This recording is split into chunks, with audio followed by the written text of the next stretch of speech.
Alors on a eu des journées extrêmement denses, beaucoup de choses. Je laisse évidemment au président Jean-Pierre Masse le plaisir et l'honneur de clôturer ces journées des entrepreneurs. Jean-Pierre. Merci François-Xavier. Je voulais clôturer avec une recette de cuisine en de poésie. Bah ouais, il faut changer un petit peu. Je vais y venir, mais en premier lieu, je crois que c'est le... Je n'ai pas compté exactement. Béatrix, tu vas me dire, le premier congrès que j'ai organisé, c'était aux Antilles, en Martinique, ça devait être en 91, un truc comme ça. 92, voilà, 92, voilà. C'est ma mémoire. Vive, très vive même.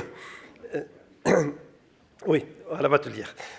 Ça doit faire donc 92, 2017, 25 congrès que j'organise, soit chez AFAT Voyage, soit chez Selectour, soit aux entreprises du voyage.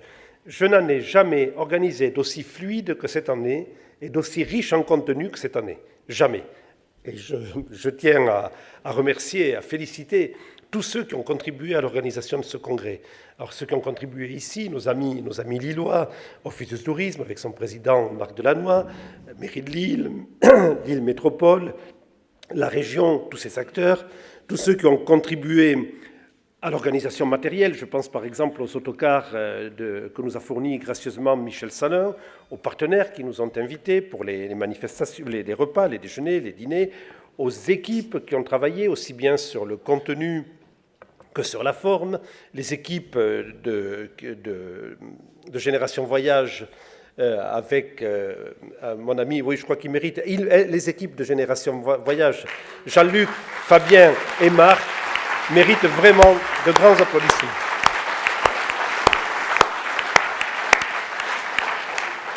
Bravo. Les équipes des entreprises du voyage, qui ont travaillé également sur la forme, la technique, Corinne, l'accueil, et le contenu des ateliers. On a réussi à vous livrer en même temps des recettes pratiques dans les ateliers pour le quotidien de votre vie et pour vous projeter dans le quotidien qui arrive de votre vie, les changements qui arrivent. On vous a permis, avec des débats comme celui-ci, comme celui qui précédait, même s'il a été un petit peu viril, on vous a permis de voir comment évoluait notre environnement professionnel et quels étaient les enjeux de ces évolutions. Et puis on a aéré nos neurones hier avec 2 conférences que j'ai trouvées pour ma part absolument extraordinaires. Celle d'Isaac Goetz sur l'entreprise libérée, c'est fabuleux. Moi, je suis revenu de là, sorti de là convaincu, ravi, enthousiaste. Ça crée une nouvelle relation au travail. C'est pas un changement qui se fait si facilement que ça, mais c'est quand même une sacrée aération des neurones. Et puis voir comment évoluer notre environnement avec l'intelligence artificielle ou l'intelligence augmentée.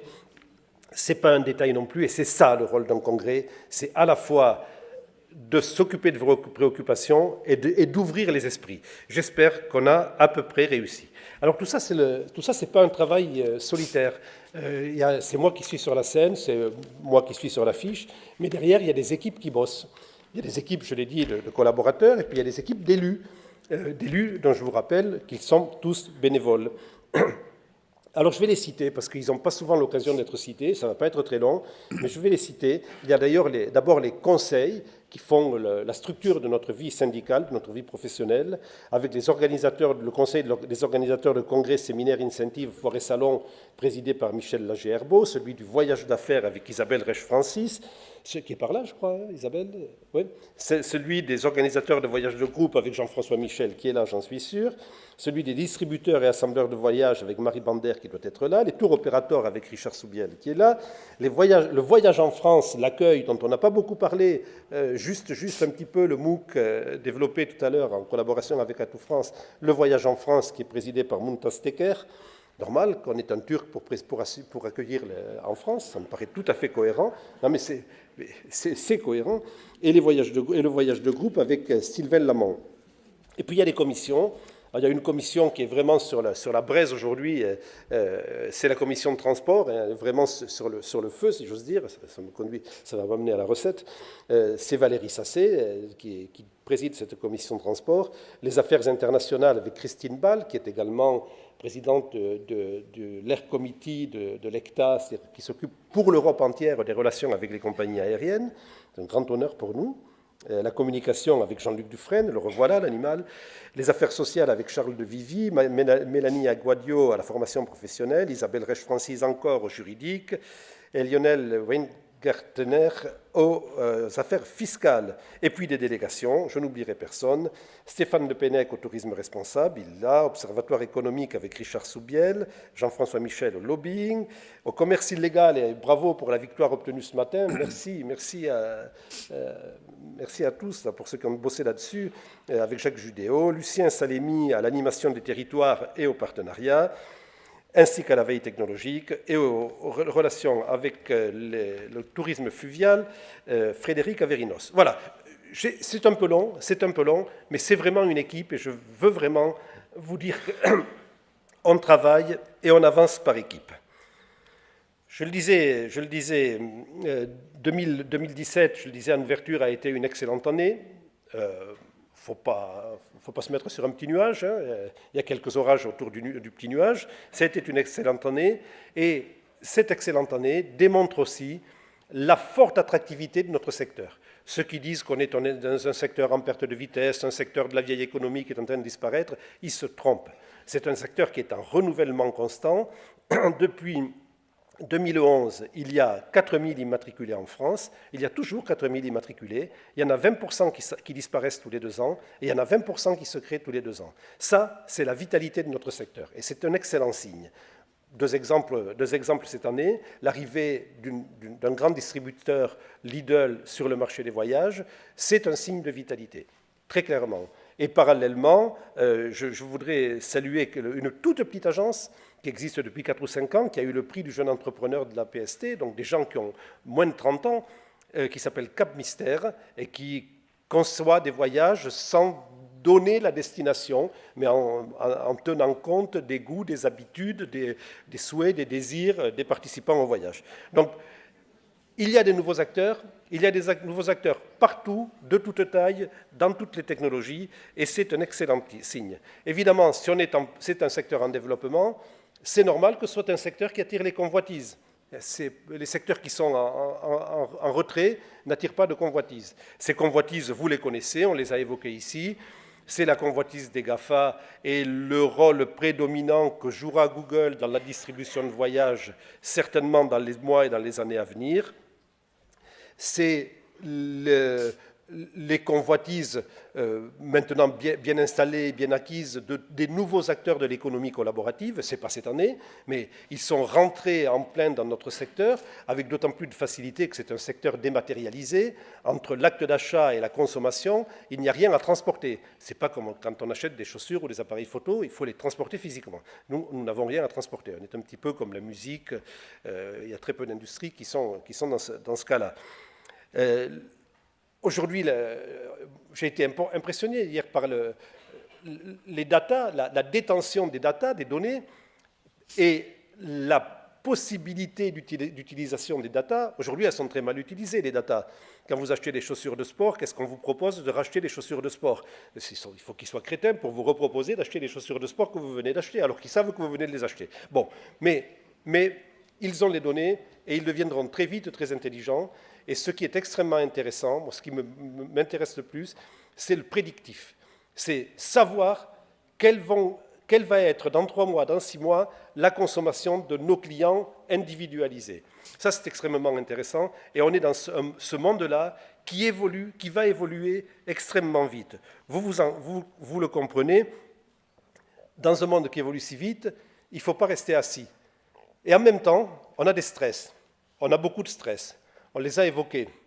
On en a évoqué quelques-uns ici. On a des stress parce qu'il y a des changements de modèle économique. Marc évoquait tout à l'heure, je l'évoquais, et moi j'en parlais quand je recevais Jean-Marc Chanaillac hier, le modèle économique pervers, incestueux, pour reprendre l'expression de Marc, avec les compagnies aériennes qui rémunèrent les GDS et les GDS qui nous rendent une partie de la rémunération que les compagnies aériennes payent pour avoir un service. C'est des modèles qui sont en bout de cycle, qui sont finis. OK. Mais il n'empêche qu'on a quand même beaucoup de stress. Là, je vous avais promis une recette de cuisine. et une poésie. Enfin, un peu de poésie, plutôt pas une poésie. On va commencer par la recette de cuisine. Vous savez la différence qu'il y a entre quelqu'un de concerné et quelqu'un d'impliqué. Vous ne savez pas, je vais vous expliquer. Vous connaissez certainement, vous savez tous faire des œufs brouillés au bacon. Vous savez tous faire ça. Pour faire des œufs brouillés au bacon, il y a 3 ingrédients. L'œuf, un peu de lait ou de crème fraîche et le bacon. Dans les œufs brouillés au bacon, la poule qui fait l'œuf, la vache qui fait le lait sont concernés. Et le cochon, il est impliqué. Lui, il fait le bacon. Il est impliqué.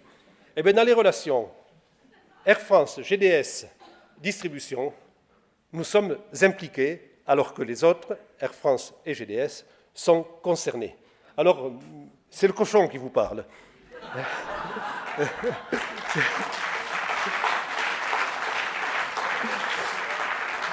C'est le cochon qui vous parle et qui vous dit « Moi, mon intérêt, c'est qu'on sorte par le haut de la recette des œufs brouillés.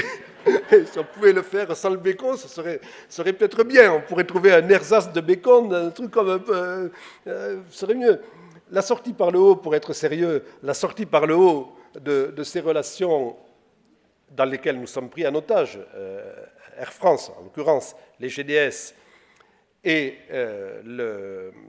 la distribution, je l'ai trouvé. Je suis ravi que Zoran nous ait dit tout à l'heure qu'on allait entreprendre des discussions pour le marché, et j'insiste là-dessus, les discussions sont impératives pour le marché et non pas morceau par morceau avec l'un et l'autre. Pour le marché, moi c'est mon job. Valérie, tout à l'heure, l'a très clairement dit également.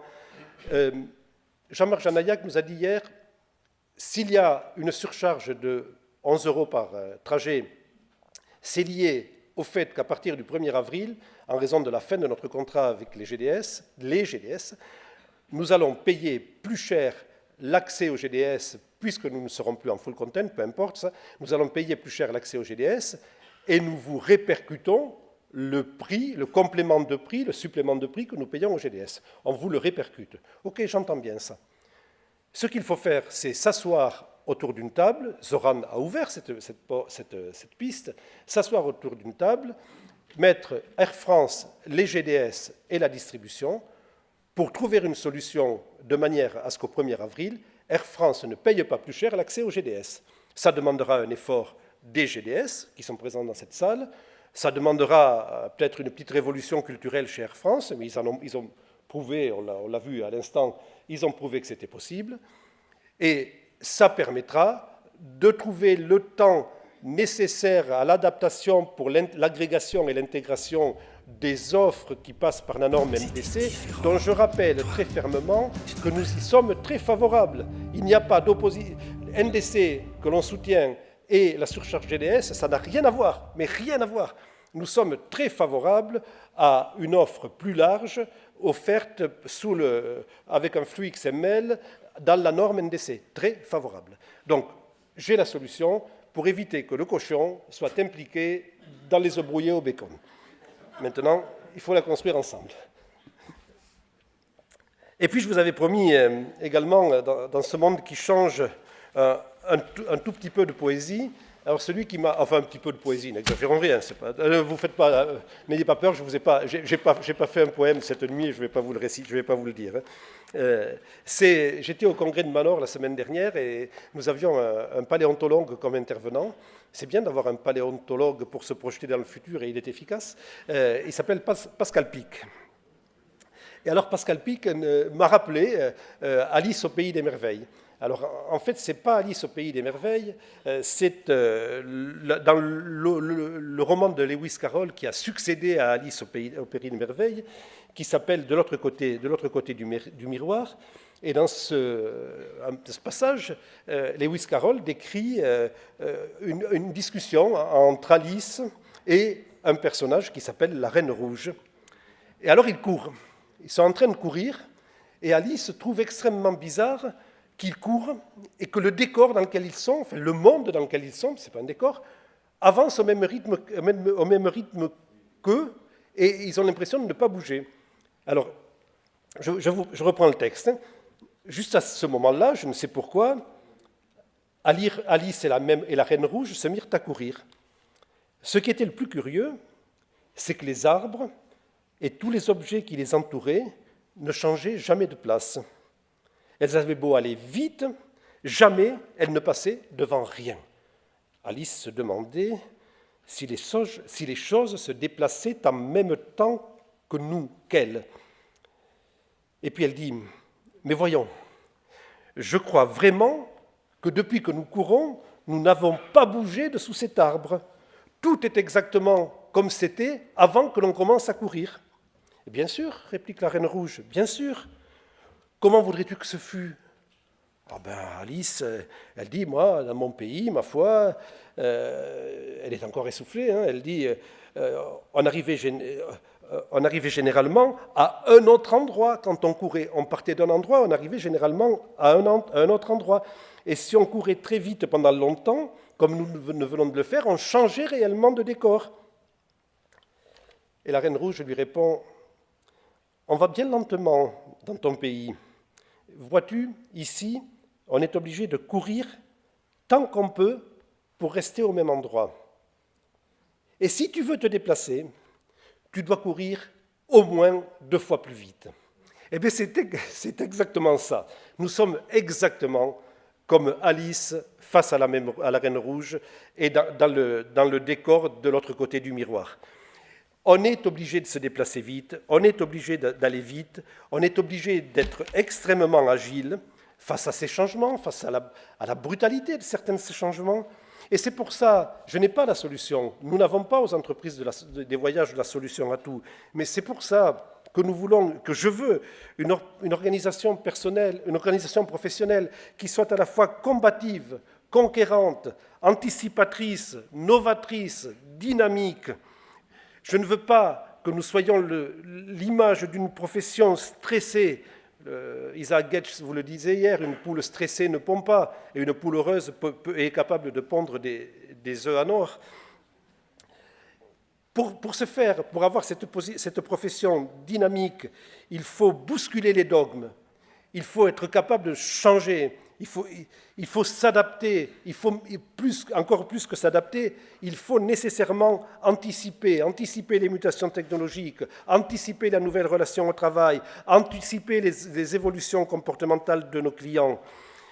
Favorisons avec nos partenaires des relations de confiance qui soient génératrices de bien-être, parce qu'on travaille mieux, on est plus efficace quand on est dans un environnement de bien-être que dans un environnement de stress. Et j'ai envie de vous le dire, pour terminer, c'est presque ce message sur lequel je veux terminer. Ne faisons pas comme dans le bateau d'Isaac Getz hier, où il y en a un qui rame devant, 4 qui font semblant de ramer derrière et 2 qui rament à contresens à l'arrière complètement. Ça, c'est pas possible. Si on avance comme ça, on ne pourra pas sortir du décor.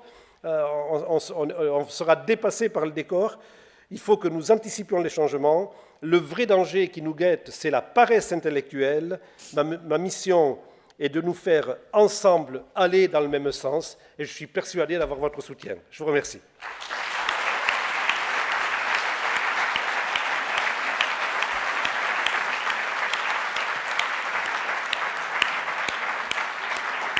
Bon appétit, bonne fin de congrès, bon retour, bravo, merci beaucoup. Attends, il y a une annonce à faire. Ah oui, non, ne partez pas. Non. Oh purée, Non. Je me suis laissé embarquer par la cuisine et la poésie et j'ai oublié un détail. La Reine Rouge m'a flingué. J'ai oublié un détail. Vous voyez, je voulais aller trop vite. Et allez, où allons-nous l'an prochain ? Où allons-nous l'an prochain ? Vous le savez ? Non, vous ne le savez pas. Non ? Eh bien, vous allez le savoir. Écoute, ceci c'est le son de quelque chose de nouveau, quelque chose de différent.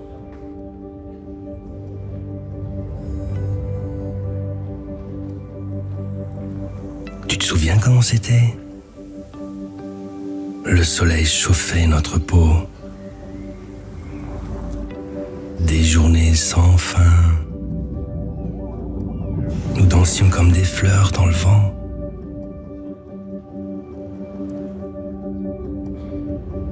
Maintenant, ouvre les yeux et regarde les possibilités infinies d'un nouvel endroit. Nous étions comme des enfants curieux.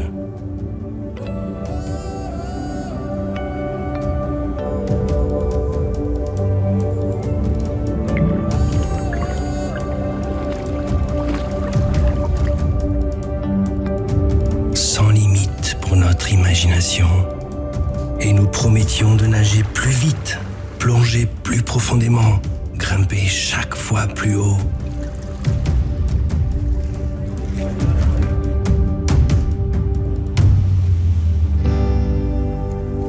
Libre encore une fois dans un nouveau moment, une nouvelle ère.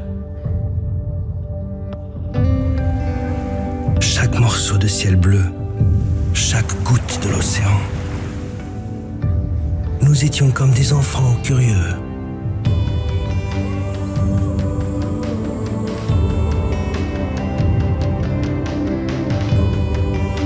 Et tous ces moments enfermés dans notre cœur. Il est temps de réouvrir les yeux et plonger dans l'inconnu. Guetter les mystères cachés derrière chaque recoin. Et je me rappelle comment c'était. C'était nouveau. C'était différent. Toi, tu te rappelles ?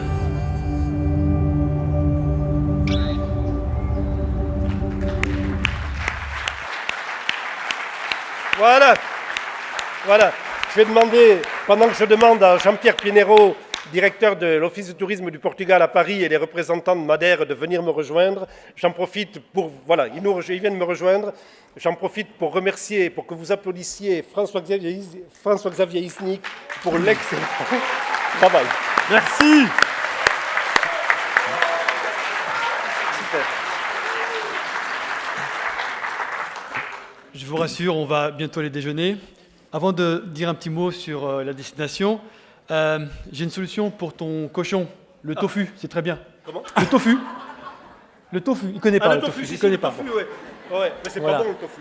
Hein. C'est une solution, je n'ai pas dit que c'était la meilleure. C'est une solution. Alors, bon, Jean-Pierre nous avait dit il faut maintenir le suspense jusqu'au bout. Donc on a essayé de faire en sorte de trouver une vidéo qui n'avait pas tous ces clichés de Madère qui allaient vous mettre la puce à l'oreille. Donc pour garder jusqu'à la fin vraiment le suspense. Alors, la surprise, j'espère qu'elle vous est agréable. En tout cas, sachez qu'en ce qui nous concerne, nous sommes très motivés.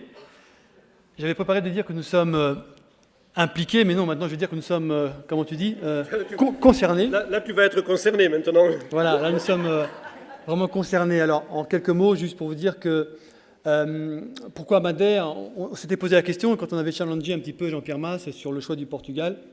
Je me suis dit, pour le symbole que ça représente sur le secteur et les métiers que vous représentez, aujourd'hui le Portugal, il est vrai, on a la chance d'avoir un succès assez intéressant. C'est aujourd'hui à peu près 2,5 millions de Français par an, mais la part de l'intermédiaire, donc de beaucoup ici qui sont présents, agences de voyage, assembleurs de voyage, tour opérateurs, OTA, etc., eh bien, la part de l'intermédiaire, elle est beaucoup moins importante, à peu près de 10%. Donc c'est un vrai challenge aujourd'hui pour nous, qui est de positionner le Portugal dans les agences de voyage et faire penser à la destination. Et donc, nous sommes persuadés que Madère a justement cet avantage, puisque c'est vrai que Porto, Lisbonne peut se vendre assez aisément en direct, alors que la part de l'intermédiaire sur les résultats sur Madère sont beaucoup plus importantes. Donc j'ai trouvé que c'était un symbole aussi que de choisir une destination qui a du potentiel pour vos métiers, que sont, pour ceux qui sont en tout cas agences de voyage, tour opérateurs, OTA, etc. Juste un mot, je ne vais pas faire de politique, mais pour dire simplement que si le Portugal fonctionne bien, c'est aussi une volonté politique, justement. Une volonté politique, ce n'est pas par hasard. Et il y a des petits détails, notamment, qui ont leur importance. Et je crois que Jean-Pierre Mas est très concerné ou impliqué ou concerné, je ne sais plus très bien, à ce sujet. On verra. Une volonté politique, c'est entre autres avoir aussi des ministres du tourisme et des secrétaires d'État du tourisme qui s'impliquent vraiment à 100%, ce qui est le cas au Portugal. Et je dis cela parce que la France est un pays que je chéris, je suis né en France, et je regrette, donc c'est mon petit moment politique, qu'on n'ait pas cette volonté politique comme on peut l'avoir au Portugal et qui porte ses fruits, on le voit aujourd'hui depuis quelques années. Ça, c'est dit. Maintenant, pour revenir au sujet beaucoup plus léger et sur la destination, nous sommes vraiment flattés de vous avoir et de vous accueillir en 2018. Nous ferons tout pour que ce soit une réussite, parce que nous sommes donc, au moins en tout cas, reconnus pour la qualité de l'accueil. On va tout faire pour vous le confirmer. Juste pour terminer avec un petit mot sur une étude auquel j'ai eu accès du Quai d'Orsay. J'ai appris que le Quai d'Orsay, chose que je ne savais pas, faisait des études chaque année sur les destinations ou les pays sur différents secteurs, économique, tourisme, mais enfin, c'est une manière assez large. Et concernant le Portugal, il y a un élément qui est revenu dans leurs études auprès de 14 000 Français, qui était la personne, c'est-à-dire que les gens qui vont au Portugal, soit-il pour le tourisme, soit-il pour y investir, y vivre, parce qu'on parle beaucoup maintenant des retraités qui s'y installent, des start-up qui s'y installent, etc. Ce qui revient très souvent, c'est la personne, l'accueil des Portugais. Donc nous ferons tout pour confirmer cette vérité et que ce soit une réussite et que ce soit très fluide, y compris que c'était l'objectif de Jean-Pierre Mas et que ce soit encore plus fluide qu'ici cette année. Voilà. Merci de votre accueil et puis je passe, si je peux passer la parole à Dorita Mendoza, qui est venue spécialement de Madère, qui représente donc la région du tourisme de Madère. Voilà, merci beaucoup.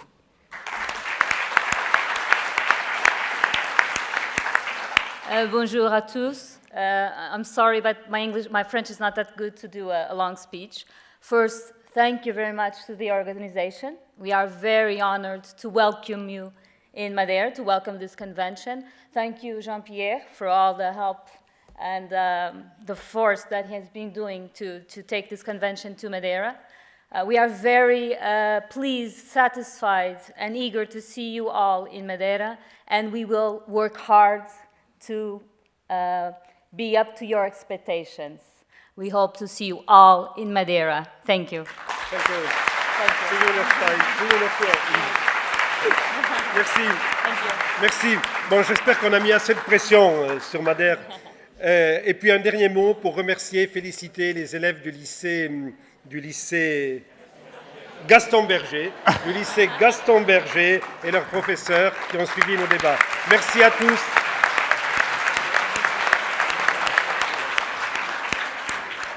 Thank you, c'est super. Super.